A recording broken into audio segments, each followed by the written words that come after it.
एक समय की बात है, एक ब्राह्मण उसकी बीवी के साथ कुटिया में रहते थे। एक दिन शाम जब उसकी बीवी खाना खा के सो रही थी,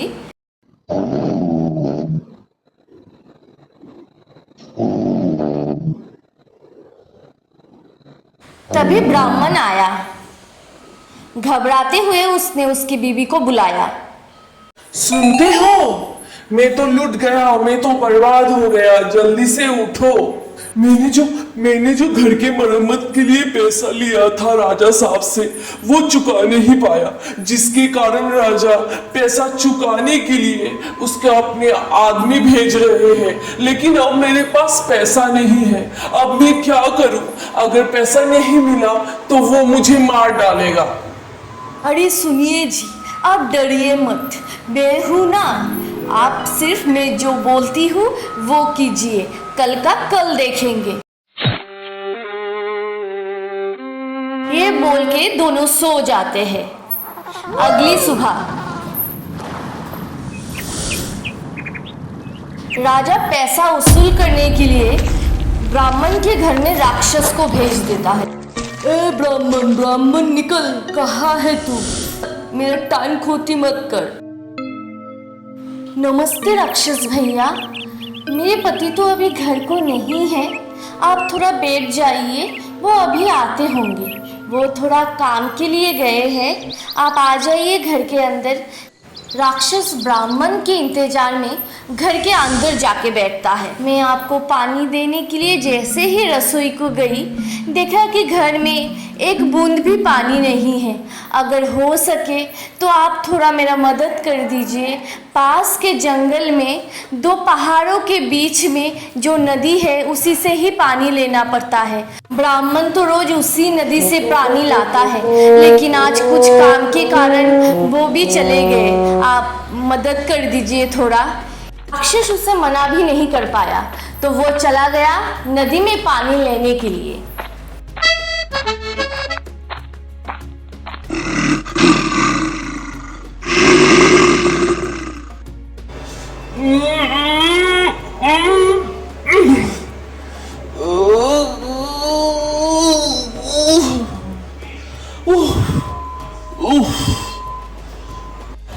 हाय मेरा पैर में इतना जोर से लग गया।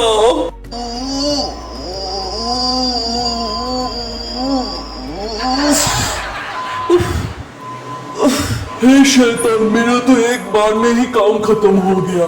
वो ब्राह्मण तो बहुत ताकतवर है। आइए भैया, आपका बहुत बहुत शुक्रिया। आप तो बहुत ताकतवर हैं, आपके लिए तो ये छोटा मोटा ही काम था। मेरे पति अभी आते ही होंगे, आप थोड़ा मेरे बच्चे के साथ खेल लीजिए। अरे वाह, तुम तो एकदम बड़े आदमी की तरह ही लगते हो, बच्चे तो लगते ही नहीं। तभी ब्राह्मण की बीवी आती है। हाँ भैया, आपने ठीक ही कहा, उसके पापा के तरह है वो देखने में। अच्छा सुनो बेटा, अंकल को जरा वो वाला खेल दिखा दो जिसमें तुम पत्थर से पानी निकाल सकते हो, जो तुमको तुम्हारे पापा ने सिखाया है। अंकल को दिखा दो जरा पत्थर से पानी निकालना। पत्थर से पानी? ये क्या बोल रहा है? ये सुनकर राक्षस हक्का बक्का रह जाता है। अच्छा चलो दिखाओ जरा, मैं भी देखता हूँ। अरे माँ, ये तो, अरे तुमने तो सच में पत्थर से पानी निकाल दिया। अगर तुमको आता है मुझे भी ट्राई करना है, मैं भी कर सकता हूँ। राक्षस ने बहुत कोशिश किया, लेकिन उससे हो नहीं पाया। ऊपर से उसका हाथ और पैर में लग गया। अरे चलिए भैया, कुछ नहीं। उसके पापा ने जब से वो छोटा था तब से खेल रहा है, इसलिए तो उसको आता है। आप मन छोटा मत कीजिए, आप कब से आए हैं, कुछ खा लीजिए। मैं आज उसका और उसके पापा का मनपसंद खाना बनाया हूँ, गुजिया। अंकल को अभी परेशान मत करो, अंकल का हाथ और पैर में काफ़ी लगा है। आइए भैया, कुछ खा लीजिए। ब्राह्मण और उसकी बीवी ने पहले ही रुई के टुकड़े को कलर कर दिया था पत्थर के जैसा, जो उसके बच्चे को दिया, राक्षस को दिया असली पत्थर।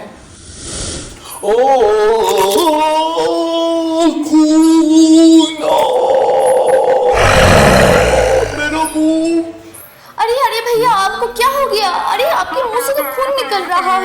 मैंने तो गुजिया बनाया था इसमें पिन देके।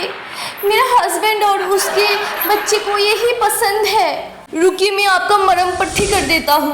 अरे दीदी, मुझे माफ कर दीजिए, मैं आपके ब्राह्मण से लड़ने के लिए आया, लेकिन वो तो महान है, मैं तो उसके बच्चे के साथ भी लड़ नहीं पाया, तो आपके हस्बैंड के साथ मैं कैसे लड़ पाऊंगा। ठीक है, मुझे माफ कर दीजिए। राक्षस वहां से धूम उठा के भाग गया। बाप रे बाप, आज तो बाल बाल बच गया। राजा को मारो गोली, मैं बचा वही बड़ा बात है। सुनती हो, तुम्हारे लिए आज मैं बच गया। पानी लाते वक्त उसका पैर आपके साथ, मतलब मेरे बच्चे के साथ खेलते हुए उसका और खाना खाते हुए उसका दांत, तीनों ही टूट गया। और राक्षस ताकतवर तो था, लेकिन उसका बुद्धि नहीं था, उसका दिमाग नहीं था।